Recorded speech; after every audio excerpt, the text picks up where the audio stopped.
جو شخص ہر شب جمعہ یعنی جمعہ اور جمعرات کی درمیانی رات یہ درود شریف پابندی سے کم از کم ایک مرتبہ پڑھے، موت کے وقت سرکار مدینہ صلی اللہ علیہ وسلم کی زیارت کرے گا، اور قبر میں داخل ہوتے وقت بھی یہاں تک کہ وہ دیکھے گا کہ سرکار مدینہ صلی اللہ تعالی علیہ وسلم اسے قبر میں اپنے رحمت بھرے ہاتھوں سے اتار رہے ہیں۔ مل کر پڑھ لیں، اللہم صلی وسلم وبارک علی سیدنا محمد النبی الامی الحبیب العالی القدر العظیم الجاہ وعلی آلہ وصحبہ وسلم۔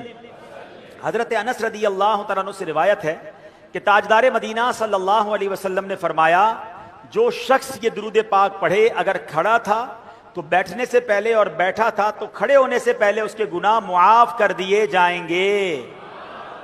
مل کر پڑھ لیں، اللہم صلی علی سیدنا و مولانا محمد وعلی آلہ وسلم۔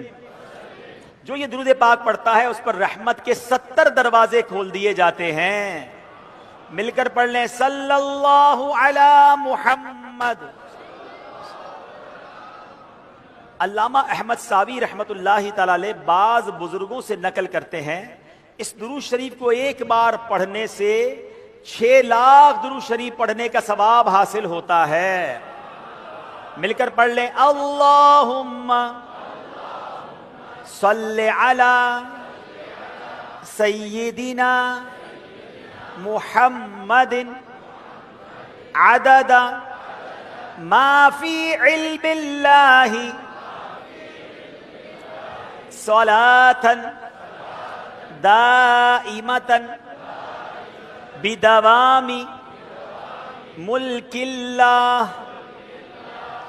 ایک دن ایک شخص آیا تو نبی پاک علیہ الصلوۃ والسلام نے اسے اپنے اور صدیق اکبر رضی اللہ تعالیٰ کے درمیان بٹھا لیا۔ اس سے صحابہ کرام کو حیرت ہوئی کہ یہ کون بڑے مرتبے والا شخص ہے۔ جب وہ چلا گیا تو سرکار دو عالم علیہ الصلوۃ والسلام نے فرمایا، یہ جب مجھ پر درود پاک پڑھتا ہے تو یوں پڑھتا ہے۔ آئیے مل کر پڑھ لیں، اللہم